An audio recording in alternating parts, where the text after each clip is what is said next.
Okay. Hi, this is Me Before Mom, the podcast that helps moms stay connected to themselves while doing the most important job they'll ever have. And I'm your host, Bert Anderson.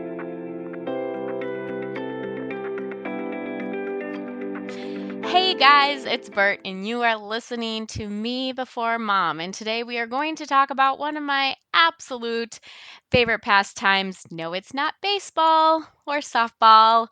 We're going to talk about TV. I love TV. And I think the reason why I love TV is because when I was 12, 13 years old, around that age, my family moved to Germany and we lived off base and we had to we had German television, which we didn't watch because we didn't speak German, but um, we lived off base and everybody who was close to base could watch the um, military channel. There was only one channel and it was called AFN. And AFN this was the 90s, so it might be better now than it was in the 90s, but AFN would get whole seasons of TV shows after they had already aired in the States. So my parents and my sister and I would like bond together over watching TV shows, old old seasons of TV shows and movies. We watched a ton of VHS movies because there was really nothing else to do. And then when we moved back to the States, my TV obsession became even stronger because then I could watch TV like in real life. It was IRL and it wasn't like last year's season of um, Seinfeld ended when I was in Germany, but ER. No, maybe that might have ended when I was in Germany too. I don't remember, guys, but I distinctly remember watching The Real World and being obsessed with The Real World when we moved back to the States, and I just couldn't get enough of it. And that is when my love of TV truly formed, and I don't feel guilty about it.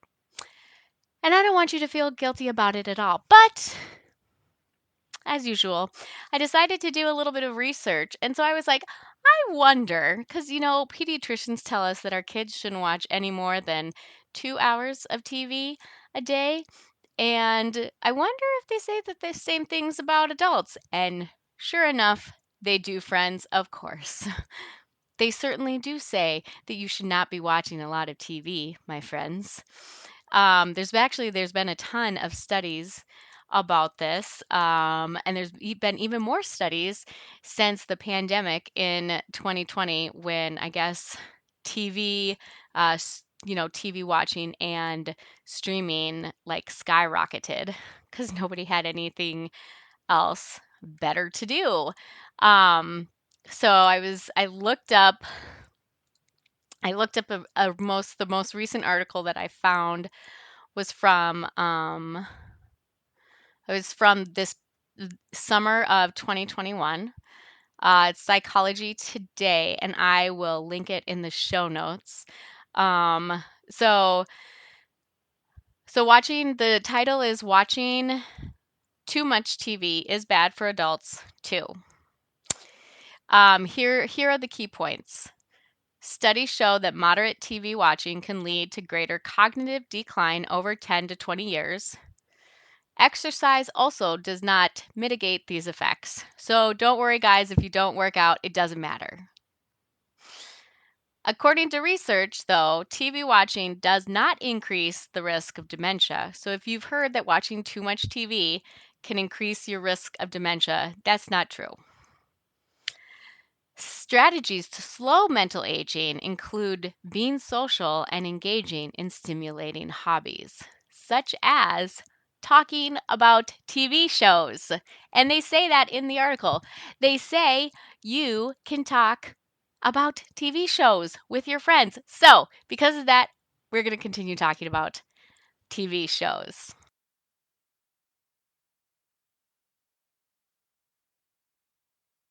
Whenever I talk to other moms um, about TV, I have found that there's usually like one or two camps of people. There's usually moms who are like, "Oh, I can never watch TV. How do you do it?" Or there's others who are like, "Oh, yes, I totally watch TV." And they usually watch it at night. I have found the way I watch TV is I have a Bluetooth connected to my ear at all times, which probably might not be the best thing for my brain. Maybe there's some currents current that's going through there that might not be good, but life is short and you have to do some things that are entertaining. And I watch TV through my phone. So I am streaming something at all times, usually when I'm doing mundane housework, like dishes or laundry. So that is how I watch TV. So I'm usually multitasking and doing a task. So, um, so there's usually the camps of people who are like, I can't watch TV. And it's fine if you don't want to watch TV. That's 100% okay. It's not a bad thing. I'm not saying that if you don't watch TV, you're not a good person. But I feel like in this age of vintage is better and kind of like take me back to that homesteader feel. Sometimes um, the modern era is looked down upon, and our modern comforts are, in a way, you're kind of looked at as less than if you enjoy some of those things, if you get what I'm saying. At least that is what I have found in some of the circles that I am in. For example, I don't know about you, but one of my favorite TV genres is reality TV. Like I said, I love The Real World from MTV, the creator of reality TV. They were the first ones to do it. You cannot argue with me on that. And from MTV came a little show called The Challenge, which used to be Road Rules versus Real World. Look it up, kids, those of you who are younger than me. Um, it was genius.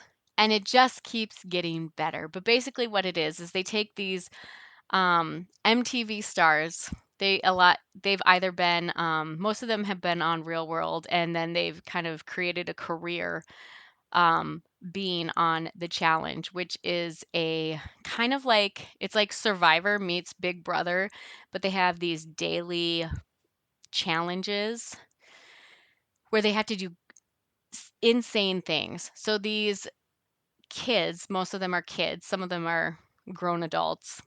They have to do these insane feats of athletics. Like I've never seen anything like this.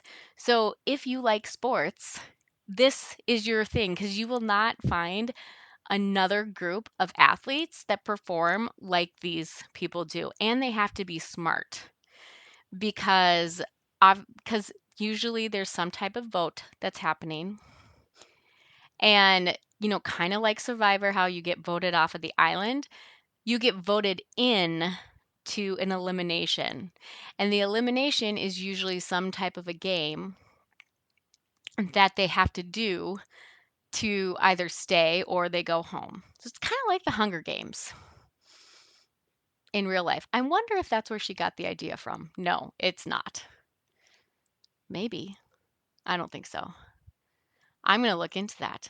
Anyway, but it's crazy and it's intense. And, people, of course, people are hooking up, you know, um, they get messy. People decide that they're going to have what they call a showmance. Um, Sometimes they use each other, to get farther in the game. Um, they have alliances. Some people have more than one alliance. Recently, they've brought in Big Brother people and Survivor casts. And they've started bringing in international players, and that's been really fascinating to watch, the Americans and international people playing together. Um, just to watch just how incredibly brash Americans are compared to everybody else in our mannerisms. But so I highly recommend that if you like those kinds of like,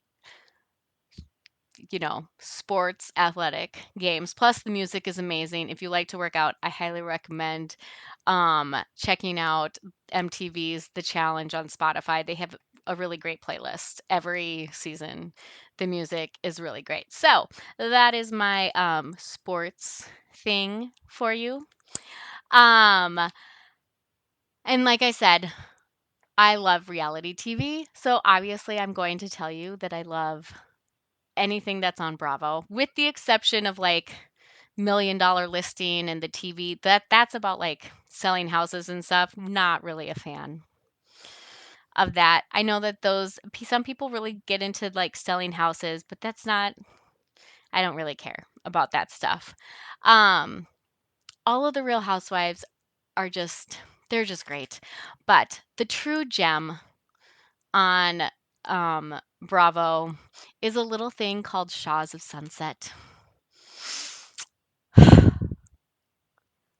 It's these guys, it's this group of friends, they're Persians. All of them immigrated and they've been in LA for a very long time, and they've all been friends for a really long time. And so you get this group of people that have, like, some of them have been friends for 20 and 30 years, but they've been through so much together. And then you add on top of that fame and fortune and just, talking to the press, saying things, and then, they talk about each other. Plus, with all of these reality TV shows, there's an element of, you know, talking in interviews with the producer. And then, you know, you have to think about it like you're watching what's happening and in, you know, they're watching what's happening, but they're watching what's happening like 6 months ago, and they're seeing interviews and listening to interviews. And so it's like they're reliving everything, from a different, they're reliving everything again. Um, which is it's just fascinating. So, and it's also fun to look at Twitter when you're doing those things. You have to tell me what you think. I mean, really, I could talk about this. This is really would be fun if you guys could talk about this with me. So then we could talk over and over again about all these great TV shows. Um, but what I think the most, friends, is that I think we just I think it's all about balance.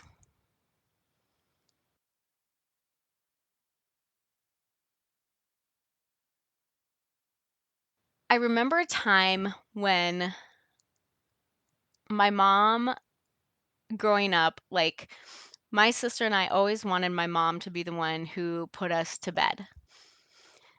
And it's not that we didn't like my dad, but for some reason we didn't like my dad putting us to bed. And there were two nights during the week that he always put us to bed, and it was like non-negotiable. And those nights were when LA Law was on and Northern Exposure. And that's because my mom was watching those shows. Those were her shows, and it was non-negotiable. And that was it. Like, she was not available. And I hope and I wonder if we are allowing our children to see that we have TV shows that we enjoy that are important to us. And the reason why I think that this is important is because I think that it sets things up for our kids to see that we have likes and dislikes outside of them. because I don't think it's a good thing for kids to think that the world revolves around them all the time. And at the heart of me before mom, that's really what I'm trying to get at.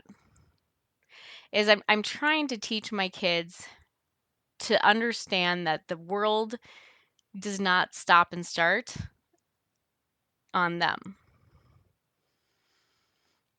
And the best way they're going to see that is if I can model it to them. I'm not talking about being selfish. I don't want you to be selfish. I don't want to be selfish.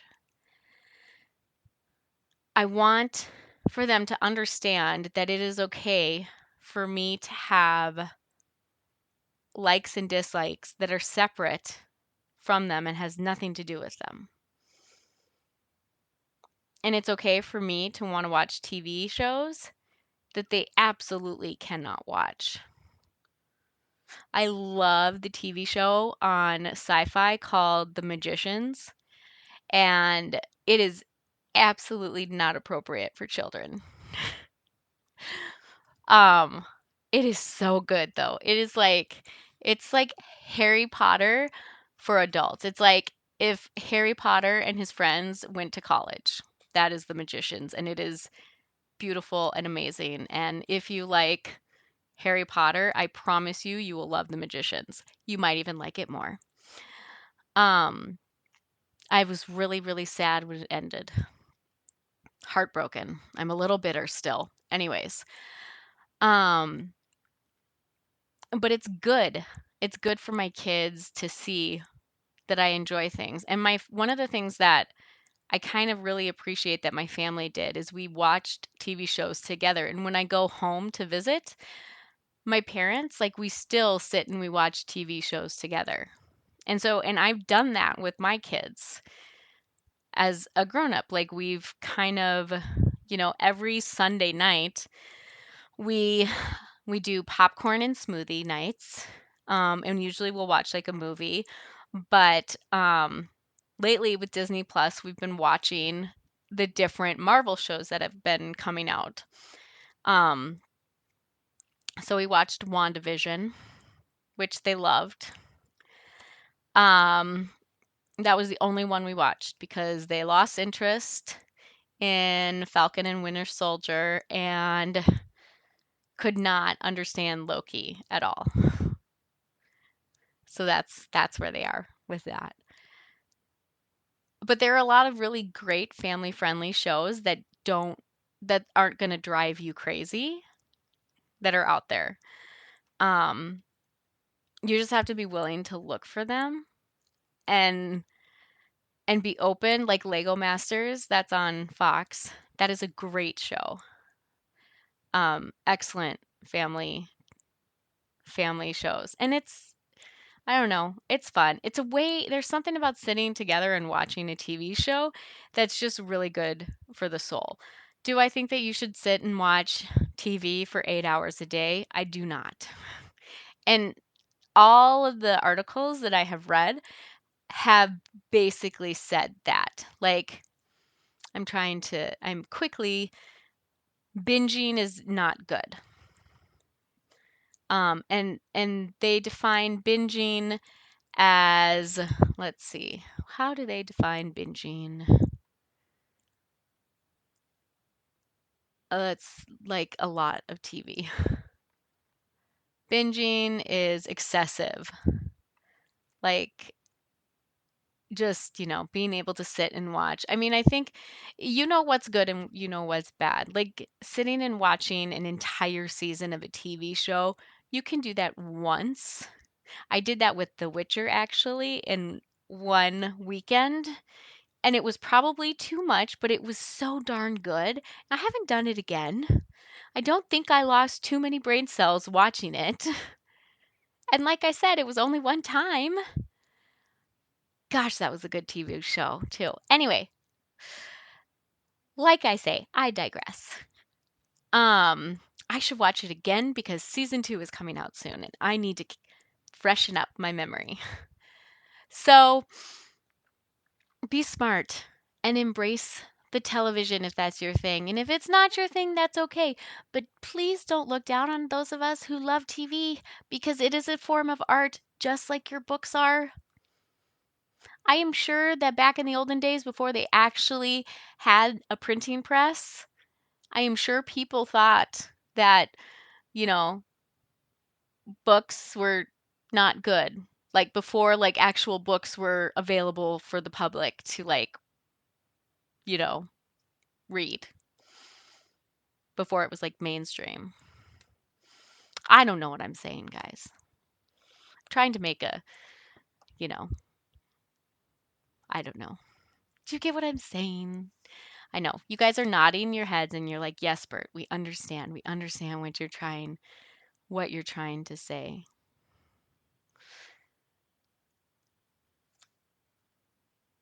Embrace embrace it. Just embrace it. Embrace what you like and allow your children to see it because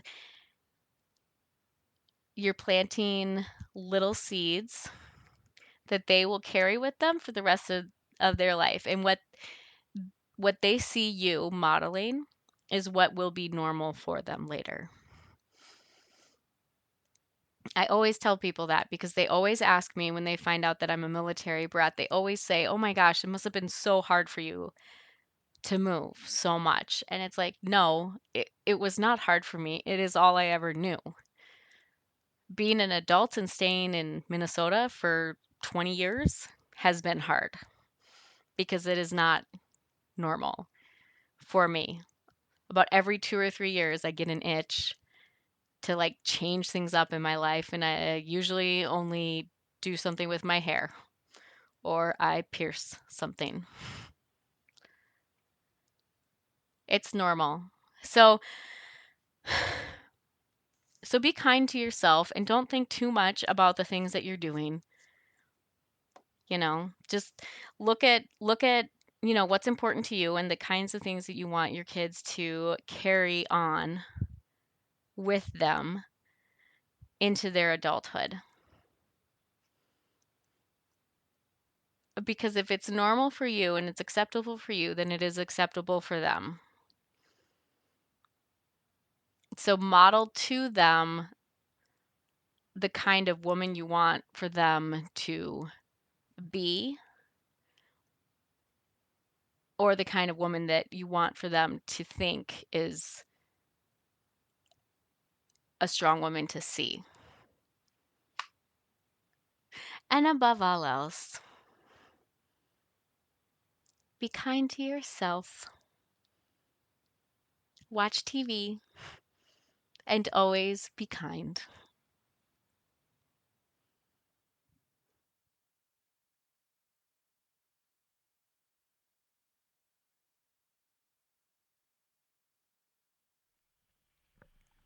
Hello. It's that time to watch, or not to watch, but time to listen to What is Bert Watching with Sarah. Here I am. I'm back. She's back, guys. And she's going to participate because she's actually watched a show that I have not watched. I have actually watched a show you have not watched. It's a miracle. It is a miracle. I'm very proud of you. So, let's talk about that show first, or should we save the best for last? Oh, let's save the best for last. Okay, I will go with the shows I've watched then.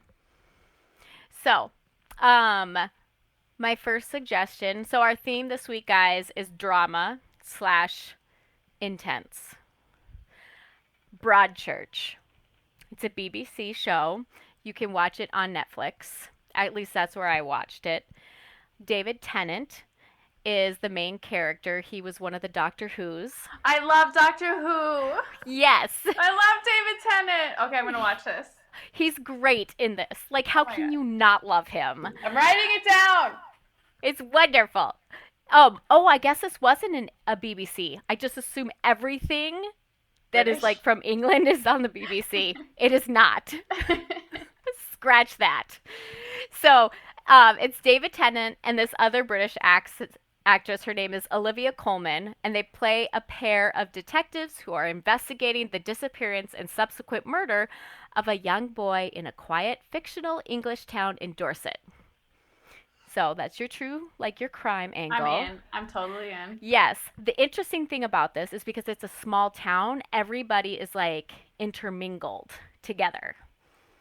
So Olivia Colman's character is the main detective, and David Tennant's character comes in from out of town. And so she has a personal relationship with the family whose boy is missing. Like they're best friends.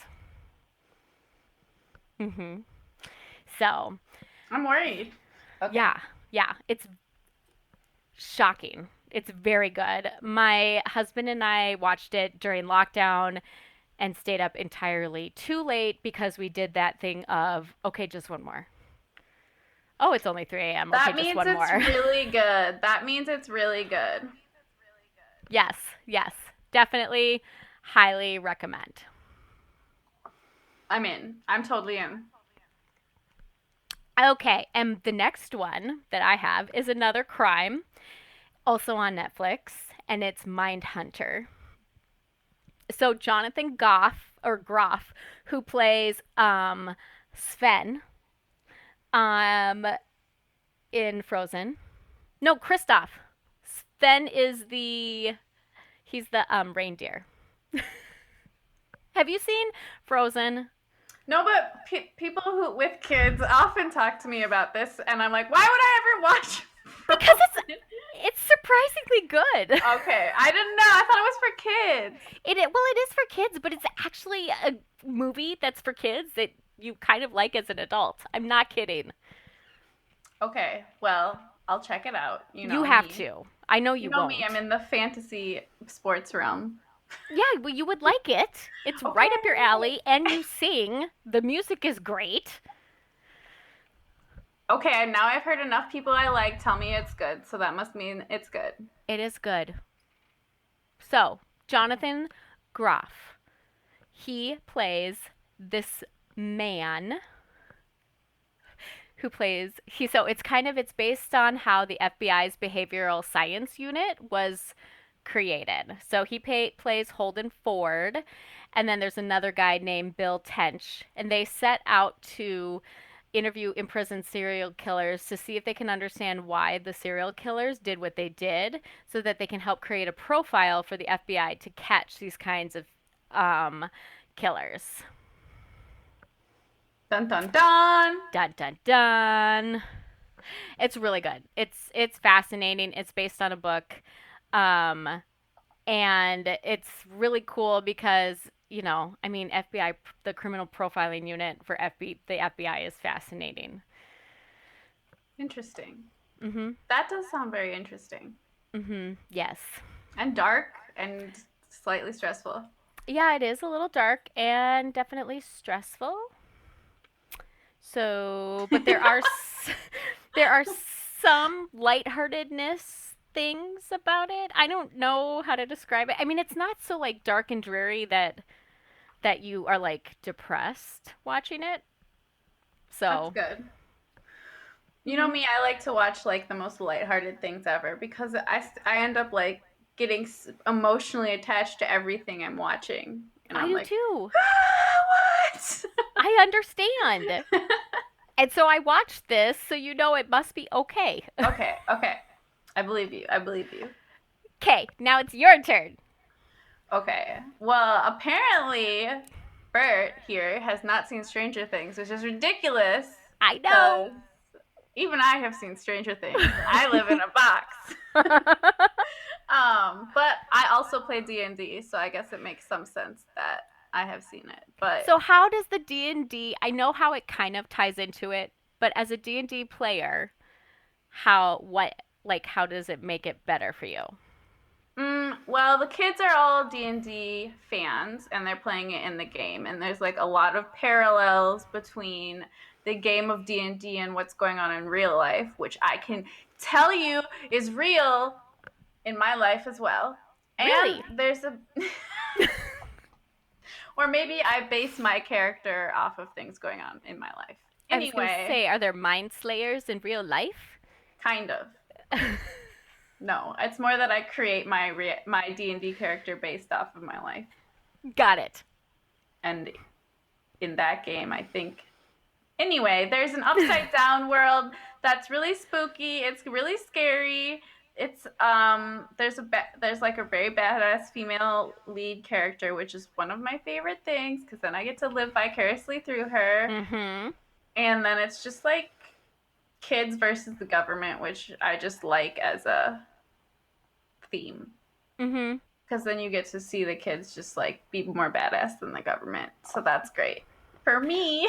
For you, that's awesome. Not so good for the government. Not so good for the government. But this is an evil government that's not real. So yes, I mean, they're bad. So it's just some good sci-fi. It's very entertaining. And I played in a synth band for 10 years, and my friend's band does the soundtrack for it. No way. And so I like know all the synths they're using, and I know like who's making the music, and it's like some of my favorite music. That is such a big deal. Isn't that cool? Yes, because the music is like part of why it's so popular. Exactly. I played with them at South by Southwest. Oh, wow. We will put that in the show notes, guys. Very important things. Very important things. Yes. Yes, we will. So, okay. I don't like scary things, and I'm afraid I'm going to stay up late. I would say on a scale of 1 being like My Little Ponies. Yeah, My Little Pony, and 10 being The Ring, which is like the ultimate scary movie to me. Not seen that. This is like a 5 or a 4.